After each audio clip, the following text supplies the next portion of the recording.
Olá, pessoal. Estamos de novo aqui com vocês. E dessa vez eu estou propondo no meu coração fazer apenas uma reflexão, uma exposição de um texto que eu acho de suma importância na vida de um casal. Na realidade, assim, eu não me sinto muito com autoridade para estar falando de vida de casal, porque eu entendo que existem outras pessoas com maior especialidade. Mas esse texto, ele tem falado bastante ao meu coração, depois de uma experiência vivida aí de 36 anos de ministério. Conheço esse texto há muito tempo, lido com ele há muito tempo, mas eu senti no coração de fazer uma reflexão mais detalhada dele. Eu queria que você meditasse comigo. Eu até penso que esse texto ele é tão sério, mas tão sério, que ele representa um verdadeiro seminário para casais. E eu até entendo que se nós, como casais, atentássemos para os detalhes que estão aqui revelados, nós evitaríamos uma série de problemas, Então eu quero falar à luz do texto e do contexto, mas também à luz de 36 anos de ministério pastoral, dentro de uma perspectiva assim, bastante pessoal, bem pessoal. Não um ministério à distância, mas um ministério bem pessoal, ou seja, bem relacional, pastor e rebanho.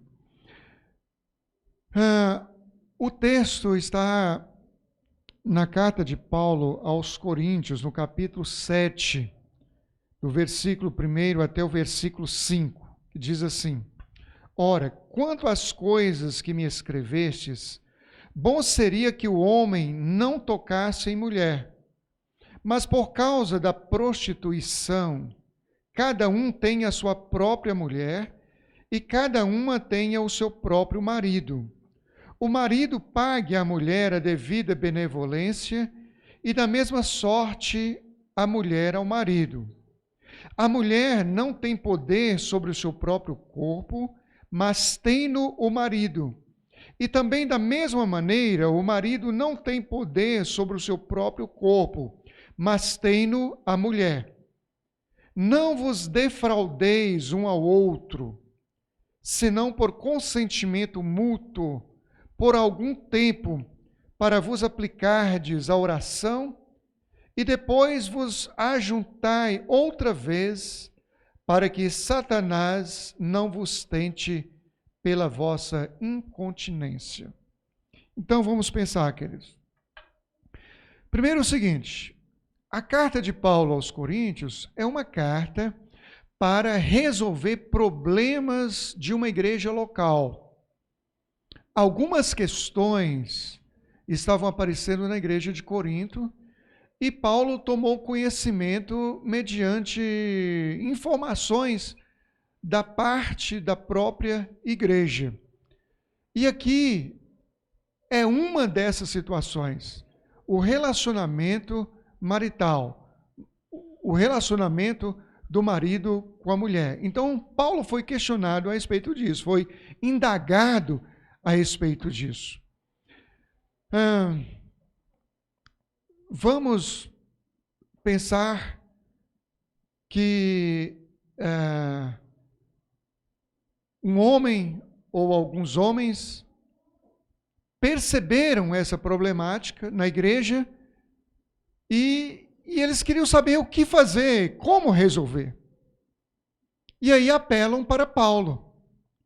Foi isso que motivou Paulo a escrever essa carta. Então, assim como eu, pastor, 36 anos, sou indagado a respeito de tantas coisas, dentre elas essa também, assim eles estavam indagando o pastor deles, que era o apóstolo Paulo. Olha, está havendo um problema aqui no relacionamento conjugal. Como é que nós vamos resolver isso? O que você nos diz, apóstolo Paulo? O que você, como pastor, nos diz? E aí Paulo começa a fazer essa descrição. Eu gostaria de estar atento ao texto de propósito com vocês. Veja bem. Ora, quanto às coisas que me escrevestes, ou seja, eles escreveram a Paulo fazendo essas colocações. Paulo tomou conhecimento por parte da igreja. E aí Paulo responde, olha, quanto a isso que vocês me escreveram, seria melhor se o homem nem se casasse. Estava previsto, inclusive, uma dificuldade que a igreja iria passar lá na frente, e as pessoas que estivessem em família iriam ter mais dificuldade ainda para poderem lidar com a situação. Mas eu não vou entrar nessa questão agora de forma específica. Então ele diz, olha, seria melhor se não se casasse. Mas, por causa da prostituição, então cada homem tenha a sua esposa e cada mulher tenha o seu próprio marido. Ou seja, para evitar um problema. O problema aqui é o chamado pecado da prostituição. Então, que cada um case.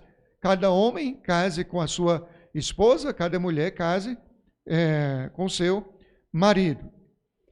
E aí continua. O marido pague à mulher a devida benevolência e da mesma sorte a mulher ao marido. Então ele já começa a dizer, olha, você tem compromisso com o seu cônjuge. A mulher tem compromisso marital com o seu marido e o marido tem compromisso marital com a sua esposa. Ele já começa a dizer assim. E aí ele vai agravando o assunto. A mulher não tem poder sobre o seu próprio corpo, mas tem no marido. E também da mesma maneira, o marido não tem poder sobre o seu próprio corpo, mas tem no a mulher. Isso ele está querendo dizer o seguinte, você não pode estar dizendo para o seu cônjuge que ele não tem direito de usufruir de você, curtir você, libidinosamente, sexualmente. Você não pode dizer, não, eu mando em mim e aqui é do jeito que eu quiser. Você não pode dizer isso para o seu cônjuge. Nesse aspecto, o seu cônjuge tem direito sobre o seu corpo. Você não é proprietária do seu corpo, você não é proprietário do seu corpo e manda e desmanda dentro dessa perspectiva. E aí Paulo agrava mais ainda e é onde eu quero parar detalhadamente com vocês nessa noite. Diz assim, não vos defraudeis um ao outro. Eu vou parar nesse texto aqui com alguns detalhes. Eu vou picotar esse texto aqui em reflexão com vocês. Veja bem, não vos defraudeis um ao outro. Defraudar significa provocar um interesse que não será correspondido. Aqui tem o sentido também de evitar. Então, se eu não posso evitar o meu cônjuge, eu não posso evitar a minha esposa, não posso privar a minha esposa dos seus desejos, e nem a minha esposa pode me privar dos meus desejos em relação a ela, isso significa que a minha relação íntima com a minha esposa tem que ser uma constância, tem que ter uma certa regularidade. E quando se fala em defraudar, pensando nessa perspectiva do defraude, eu não posso provocar no meu cônjuge um interesse, um desejo que eu não irei satisfazer. É como se eu chegasse, abraçasse, beijasse, acarinhasse e fizesse cafuné e deixasse o meu cônjuge nas alturas, mas na hora de culminar com um ato sexual, de não, mas eu não quero, né? Só quero beijo, carinho e abraço, não quero mais nada. E deixa o outro, como se diz popularmente, na seca. Então, segundo esse texto, não é para ser assim. A relação conjugal, marido e mulher, é para ser com regularidade, é para ter regularidade. Agora, queridos, entendamos uma coisa, principalmente nós homens.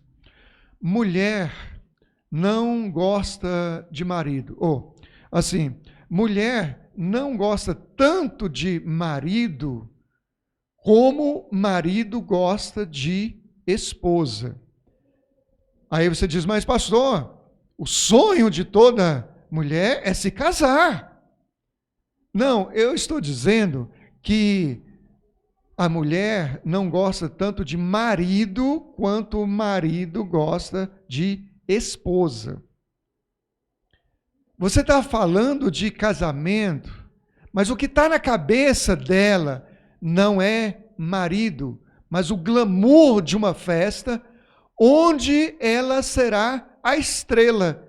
Inclusive, equivocadamente, não deveria ser ela a estrela, mas o noivo, né? Porque a analogia bíblica é que o noivo é que espera, né, pela noiva. A noiva espera a vinda, a chegada do noivo, e não o contrário. Mas é um outro detalhe. Culturalmente, a noiva é a estrela da festa. Então, quando ela pensa em casamento, ela está pensando em quê? Ela está pensando no vestido, ela está pensando no buquê, ela está pensando na arrumação do espaço, ela está pensando na recepção, ela está pensando na lista de convidados, ela está pensando no glamour da festa. E todo mundo olhando para ela. Quando que na cabeça do marido é exatamente outra coisa. Ela não está pensando em vestir de noiva, ela não está pensando em convidados, ele não está pensando na arrumação do ambiente, como estão enfeitadas as cadeiras. Não é nisso que ele está pensando. Ele está pensando nela, na pessoa dela. Então, por isso que eu digo assim, mulher não gosta tanto de marido como marido gosta de esposa, porque o marido está pensando nela, e ela está pensando nele também, mas a cabeça dela, o estresse dela é muito mais pelo glamour do acontecimento. Aí você me pergunta outra coisa, mas pastor, mas o sonho de toda mulher é a lua de mel. Lua de mel, mas lua de mel, na cabeça dela, é um lugar romântico, é um passeio, é um lugar bonito, onde ela vai tirar muitas fotos, de preferência um lugar que ela não conheça. Ela está pensando nisso. Enquanto que o marido não está pensando, não é nisso, ele está pensando nela, na pessoa dela. Tanto que, para o marido, se ele pudesse sair da igreja ali, deixar os convidados com seus comes e bebes lá, ir embora para casa, ele estaria plenamente satisfeito. Se chegasse lá no local da sua lua de mel, fosse para o quarto logo, ele estaria plenamente satisfeito. Mas a cabeça dela está floreada com um monte de coisas que não é centralmente o marido, a pessoa do marido. Então nós precisamos entender isso, compreender que essa é uma verdade, essa é uma realidade. Não podemos privar o cônjuge. Em grande escala, e eu repito, ao longo de 36 anos de experiência ministerial, isso aqui diz muito mais à esposa do que ao marido. Porque o marido está não apenas disponível, como também disposto 24 horas. Ela não. Só que algumas não são zelosas, não são cuidadosas, não atentam para essa instrução bíblica. E aí não se preocupa com o marido como marido. Ela se preocupa com ele como o chefe da casa, como companheiro dela, como um paciente que precisa tomar remédio na hora certa. Ela se preocupa com a arrumação da casa, ela se preocupa com a arrumação da cama, ela se preocupa com tudo. E ela tem agenda para tudo. Tudo, para o trabalho dela, para o trabalho dele, para os cuidados pessoais dele, para a roupa dele, a comida dele, para tudo, ela tem agenda para tudo. Mas, às vezes, o casal não tem agenda para o casal como casal, marido e mulher. Então, esse defraude aqui pode acontecer dentro dessa conjuntura. Por quê? Porque não houve agenda para o casal. Houve agenda para tudo que está em torno do casal, mas não tem agenda para o casal. Quando tem filhos, acrescenta-se agenda para filhos, mas não tem agenda para o casal, para estar dentro da sua própria casa de portas fechadas. Só o casal, para conversarem, para trocarem carinho, para trocarem carícias, para namorarem, para irem até os finalmente. Não tem agenda para isso. É se der certo. Filhos são prioridade, tudo é prioridade. Quando chega a estarem juntos no quarto, um cai para cá, outro cai para lá, de tão cansado e estressado que está todo mundo. Não sobrou tempo para nada. Aí se cobra preliminares, se cobra conversar, se cobra aqueles momentos de compartilhamento, mas como vai ter se não teve agenda para isso? Quando entraram para o quarto e trancaram a porta, estão os dois arrebentados, quebrados, os olhos fechando de tanto sono. Meia-noite, 1h da manhã. Aí o máximo que se vai fazer é algo ali quase que de obrigação, que não satisfaz nem a um e nem ao outro. E isso vai trazendo um certo desgaste para o casal, porque isso é fundamental. Então, essa relação íntima do casal precisa ter frequência, precisa ter regularidade. Um não pode privar o outro. Como o homem normalmente está a ponto de bala a qualquer dia e hora, se bem que ele, descansado, tranquilo, para ele será melhor, então o que acontece? Normalmente ela priva o marido dessa intimidade. E aí vai 1 dia, 2 dias, 3 dias, 4 dias, 1 semana, 15 dias. E eu repito, falo isso ao longo de 36 anos de ministério.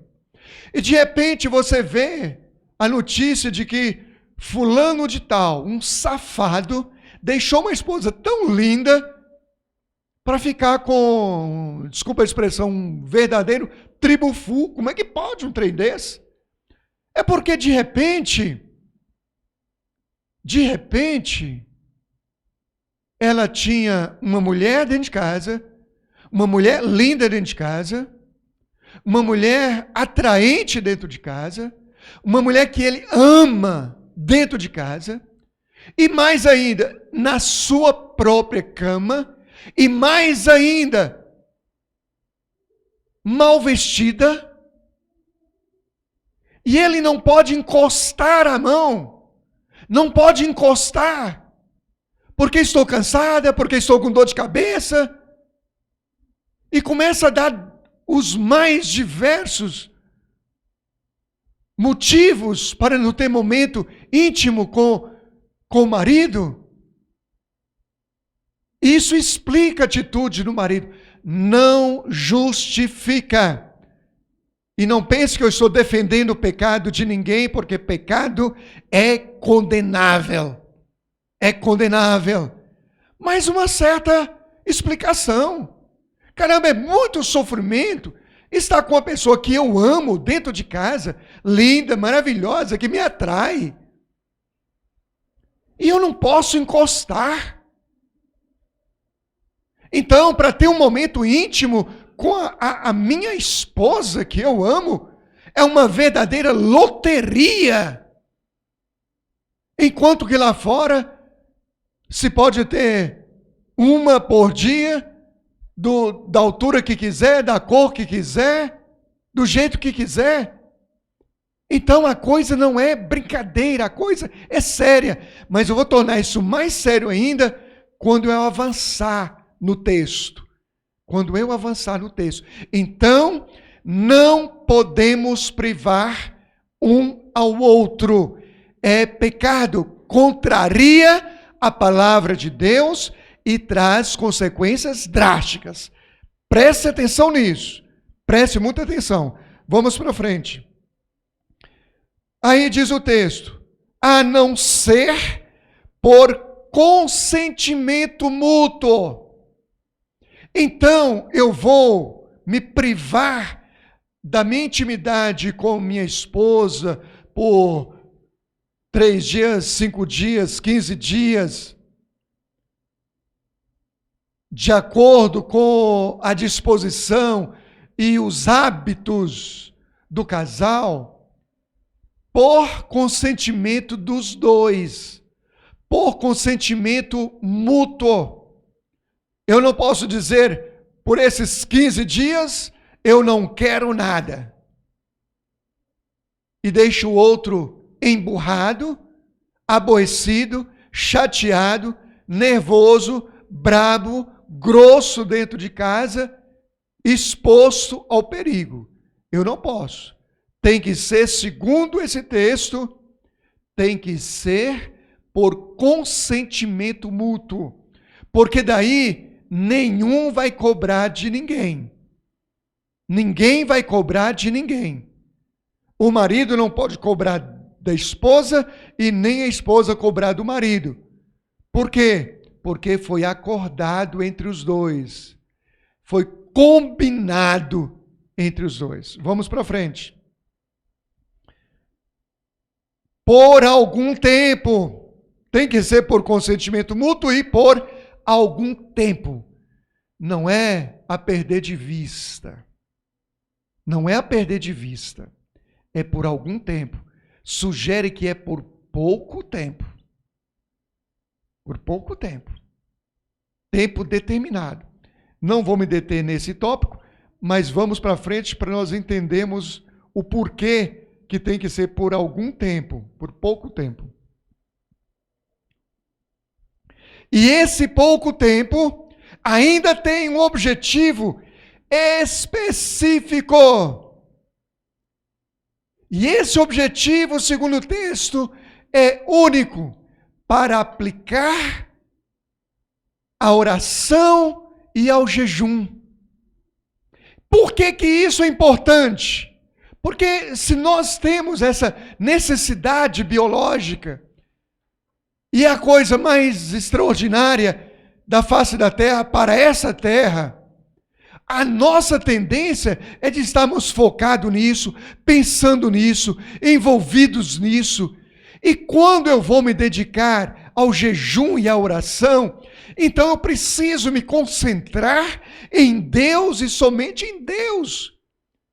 Nem comer carne eu vou, porque eu estou preocupado em buscar a Deus, em orar, em me envolver com Deus e somente com Deus. A minha cabeça não vai estar hoje, vou ter uma noite maravilhosa com o meu cônjuge. Não, vai ser Deus, Deus, Deus e Deus. Porque esse tempo foi tirado em concordância para essa finalidade, para nos dedicarmos à pessoa de Deus. Então não é para qualquer motivo que eu vou evitar o meu cônjuge por um determinado tempo. É para dedicar à oração e ao jejum, para eu me envolver mais com Deus e me fortalecer em Deus. Vamos continuar. Depois vos ajuntais outra vez. Ou seja, terminou, volte. Terminou aquele período da consagração, do jejum, da oração, volte logo. Por quê? Por que que tem que voltar logo? Para que tem que voltar logo? Qual motivo? Diz o texto. Para que Satanás não tente pela vossa incontinência. Percebeu que essa questão, ela não é carnal? Ela não é biológica apenas. Há uma necessidade carnal, há uma necessidade biológica, há uma necessidade. Deus fez assim. Só que essa questão, ela é de um cunho espiritual extraordinário, tremendo. Pressupõe uma verdadeira guerra espiritual. Porque ao mesmo tempo que eu posso me privar do meu cônjuge em consentimento mútuo por algum tempo para me dedicar ao jejum e à oração, para me fortalecer espiritualmente, também, se eu não voltar logo, imediatamente, a esse tempo de consagração, eu posso colocar o meu cônjuge à disposição de Satanás. Há uma oportunidade para Satanás nessa questão. Há uma oportunidade para Satanás nesse defraude. Quando eu evito, eu privo o meu cônjuge da intimidade de marido e de mulher, eu estou expondo o meu cônjuge a Satanás. Satanás vai tentar. Quer um exemplo claro disso? Claro disso. Se você vai dormir com sede, a sua tendência é sonhar bebendo água, querendo beber água. Se você for dormir com fome, ou tendo comido muito pouquinho que não deu para te manter ali, lhe satisfazer ali, aí à noite, a tendência é você sonhar comendo uma comida gostosa, ou disputando uma comida gostosa, querendo comer uma comida gostosa. Então a mesma coisa, você foi dormir com carência do seu cônjuge, com carência afetiva, íntima do seu cônjuge, a sua tendência é sonhar. É sonhar com isso. É sonhar com isso. E aí que está um grande perigo. Porque você pode sonhar namorando com o seu cônjuge. Você pode sonhar namorando com uma pessoa conhecida que não tem nada, absolutamente nada a ver. E você pode sonhar com uma pessoa que você nem sabe se existe na vida. Há um oportunismo maligno nisso. E aí o que acontece? De duas uma. Ou você amanhece enojado por ter se envolvido numa situação chata, nojenta daquela, ter ficado irritado com o seu cônjuge por não estarem levando uma vida satisfatória, que corresponda às necessidades, às expectativas biológicas. Ou você pode também estar se alimentando ou retroalimentando daquele sonho que oportunamente o inimigo pode estar soprando, sugestionando no seu ouvido, dizendo: olha, está vendo, viu como foi maravilhoso naquele sonho? Por que você não transforma isso numa verdade, numa realidade? Por que você não procura aquela determinada pessoa com quem você sonhou? Inclusive, esta semana, eu estava lendo a reportagem a respeito de um pastor, inclusive, que começou a sentir desejos eróticos por uma ovelha. E ele disse a ela que ele tinha sonhos com ela. Está vendo a oportunidade maligna?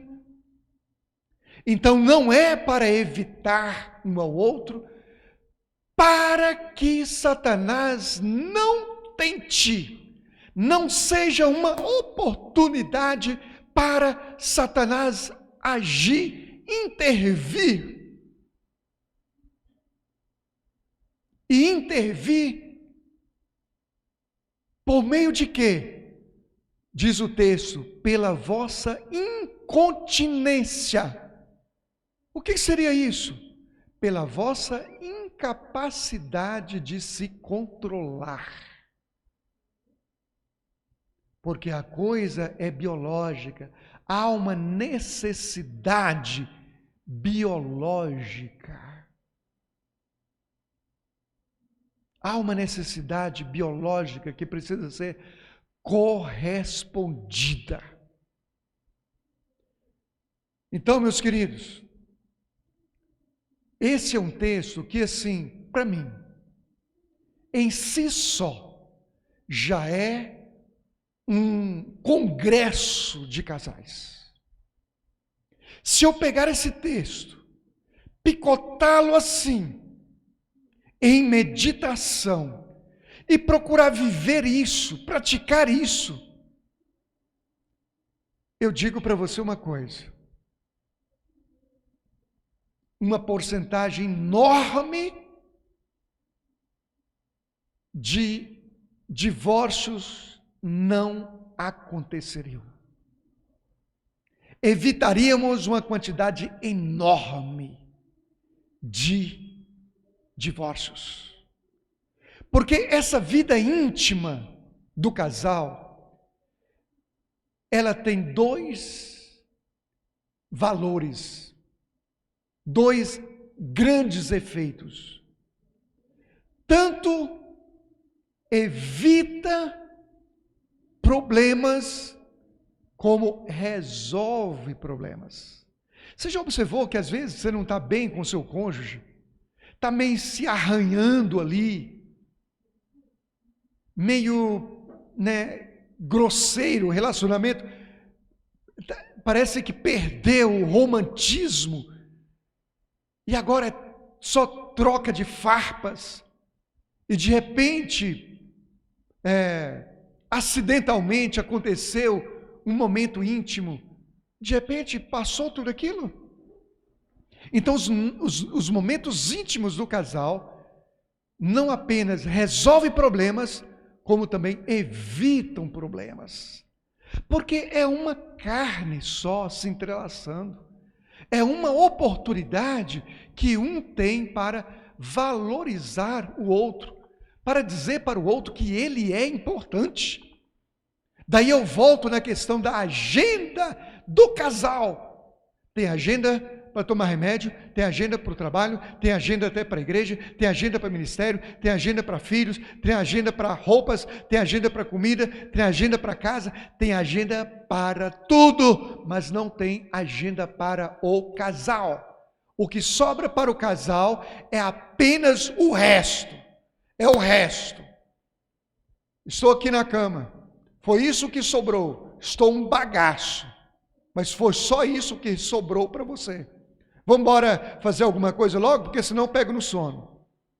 Mais ou menos assim. Não tem agenda para o casal. Quando você tem agenda para o casal, o que acontece?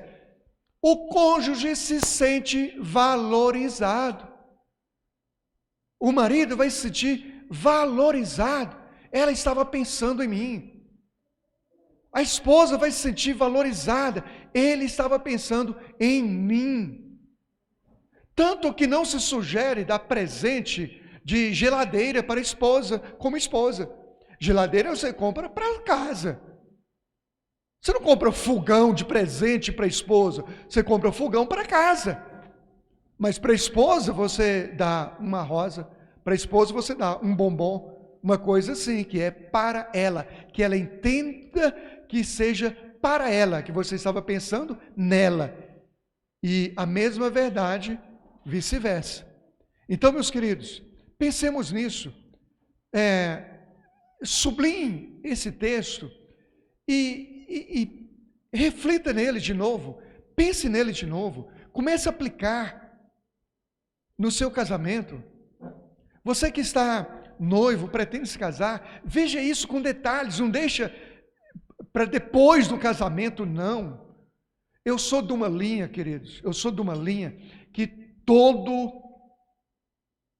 noivo, noiva, todo casal de noivos deveriam participar de eventos de casais. Mas o que acontece é o contrário. Não, você não pode, porque você não é casado. Você não pode ouvir as coisas que vão ser ditas lá, porque você não é casado. Aí casa sem saber de nada, depois já de casado vai se arrebentar, ter muitos problemas para aprender aquilo que já deveria saber. Então você que é noivo, você que é noiva, vocês que vão se casar, comece já a pensar nisso, porque isso é de suma importância. Você vai errar menos, pecar menos à luz da Bíblia. Isso é uma questão, repito para encerrar, espiritual. Ela é biológica por causa de uma necessidade biológica, ela é física, ela é carnal, mas ela é de um cunho espiritual extraordinário. Tanto que o texto fala de jejum, de oração e fala também do oportunismo de Satanás. Quando tudo está às mil maravilhas entre um casal, queridos, nenhum nem outro está exposto ao oportunismo de Satanás, não. Isso está na Bíblia. Quer que eu te mostre? Provérbios capítulo 27, versículo 7 diz: para uma alma faminta, o amargo é doce. Para uma alma faminta, o amargo é doce. O marido está carente, a mulher está carente. Qualquer tribufu que aparece na frente dela atrai, porque é uma alma faminta. Eu quero encerrar com a experiência de uns pastores num congresso. Aliás, numa reunião, na realidade, uma reunião administrativa. Eles chegaram lá e a cozinheira, ela segundo eles, era a mulher campeã de feiura. Chamava atenção pela feiura.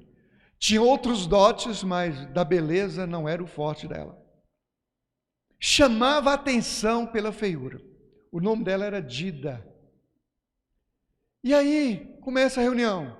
E a reunião vai um dia, a reunião vai 2 dias, a reunião continua 3 dias, 4 dias, 5 dias, 6 dias. Daí um pastor chama o presidente e diz: presidente, eu queria sugerir para o senhor terminar logo essa reunião, porque eu já estou começando a achar a Dida bonita. Então, o inimigo já estava começando a achar oportunidade na mente dele. Ainda que ele não viesse a consumar um pecado na carne, mas na mente o inimigo já estava achando oportunidade. Por quê? Porque ele já estava sendo essa alma faminta. Para uma alma faminta, até o amargo é doce. Mas o contrário também é verdade. Para uma alma saciada, até o doce é amargo. Olha que coisa mais linda, mais maravilhosa. Olha lá que coisa linda. Nem vi, quero nem saber.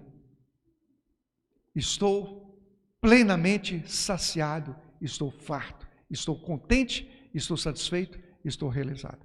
Deus possa te abençoar tremendamente em nome de Jesus. Pense, reflita. Esse texto pode nortear o seu casamento e evitar muitos e muitos e muitos e muitos problemas. Deus te abençoe. Amém.